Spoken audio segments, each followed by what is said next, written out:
بسم الله الرحمن الرحيم السلام الله عليكم ورحمة الله تعالى وبركاته دمان خيارات شرفت بدنو waxaad ku soo dhawaataan wararka shabakada TV daawade haday tahay markii kugu horeysay aad soo booqato channelka fadlan subscribe share like no sar channelka waad ku maasantay daawashadaada qiimaha badan aan ku bilaaway ee qarax xogan ayaa ka dhacay magaalada Jowhar guddiga golaha shacabka Soomaaliya ayaa kulmay xusbiga ugu weyn Somaliland oo ka deeriyay xaaladda Somaliland Ra'iisul Wasaare Roble oo wajigabax kala kulmay xildhibaanada cusub wararka caalamka kuwooda ugu doorka roonna waxa kamid ah dawladda Afghanistan oo digniintii u dambeysay u dirtay Pakistan madaxweyne Biixi oo safar labaad ugu diyaar garoobaya Washington madaxweynaha maamul goboleedka Puntland oo dib ugu soo noqday Puntland awoodeelintaas waa qodobada warkan ugu doorka roon imikii haatan oo diyaar garooba qodobadaas iyo qodobo kale oo faahfaahsan ugu yaraan laba askari ayaa ku dhimatay qaar kalena way ku dhaawacmeen kadib markii ay gaadhi ay saarnaayeen ay mina kula qaraxday meel u dhaxaysa magaalada Jowhar iyo garoonka diyaaradaha Maxamed Dheere qaraxayan ayaa la sheegay inuu qabsaday gaadhi ay saarnaayeen ciidamo ilaalo ah kuwaas oo galbinaya kolonyo gaadiida oo ka baxday magaalada Jowhar kuna sii jeeday garoonka diyaaradaha magaalada Jowhar gaariga qarax haleelay oo ahaa nooca aan rasaastu karin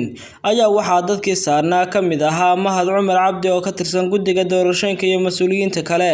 hase ahaatee ma jiro wax waxyeello ah oo soo gaaray mas'uuliyiinta balse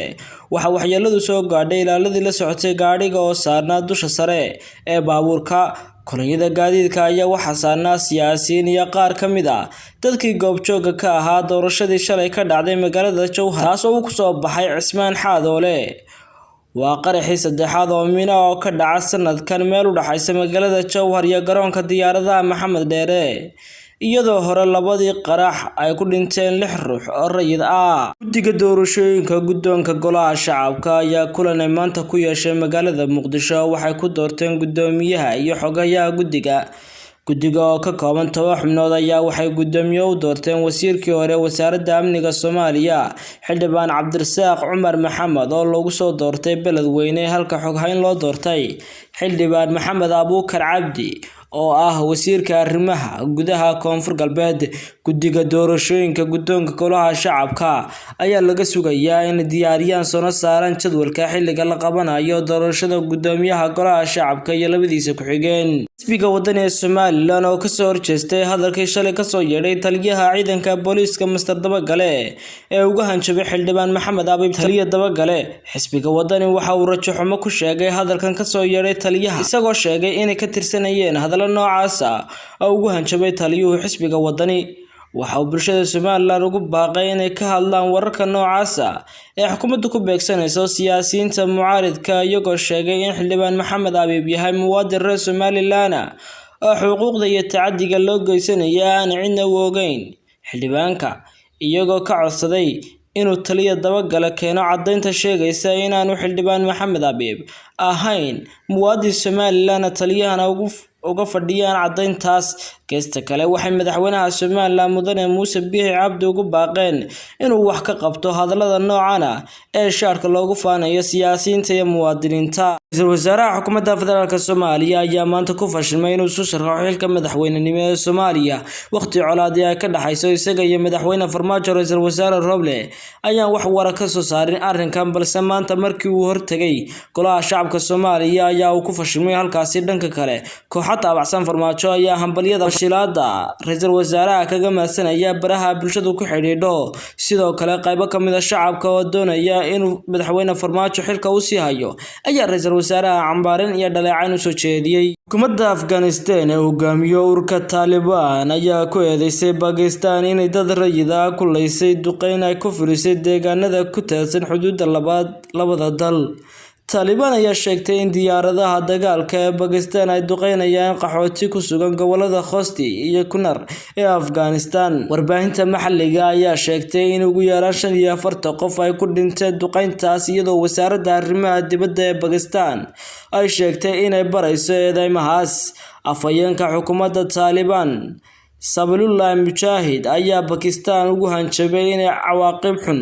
la kulmi doonto haddii ay mar kale dhacdo arrintaas oo kale waxa uu inta raaciyay in dhibaatada labada dal u baahan tahay xal diblomaasi ah Taliban ayaa u yeedhay safiirka Pakistan u jooga Kabul si uu muujiyo inay ka xun tahay duqeynta lagu eedeeyay ciidamada wadankaasi. Najibullah Xasan Cabdaal oo ah madaxa warfaafinta ee gobolka Kunar ayaa u sheegay wakaalada wararka ee AFP in 5 caruur ah iyo qof dumar ah ay ku dhinteen gantaal ay ciidamada Pakistan ku dhufteen degmada Shelton. Boqolaal ka mid ah dadka ku nool Khosti ayaa Sabtidii dhigay dibadbax ka dhan ah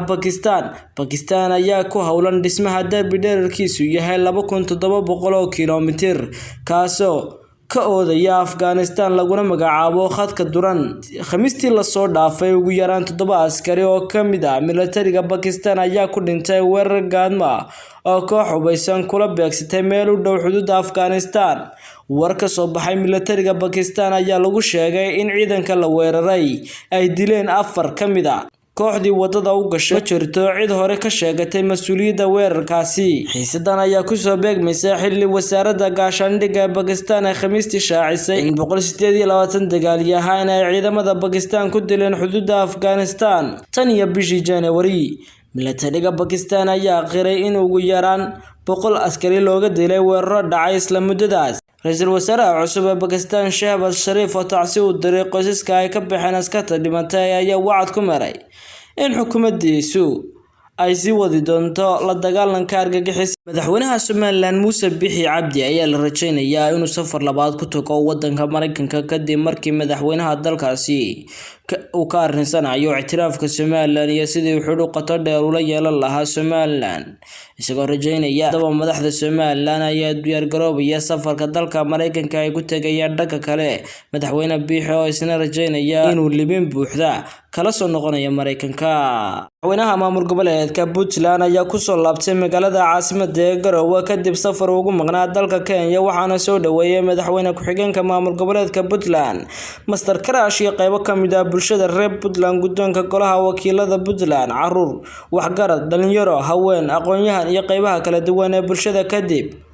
waxaa loo soo galbiyay dhanka madaxtooyada Garowe halkaas oo xoogaan nasasho uu ku qaadanayo. Geesta kale Siciid Deni oo sida wararkii hore aad ku maqlayseen wafdi u diray dalka UK si ay ugu garab istaagaan doorashada. Siciid Deni ee madaxweynenimo ee Soomaaliya iyo safar la qorsheynayo inuu ugu baxo UK.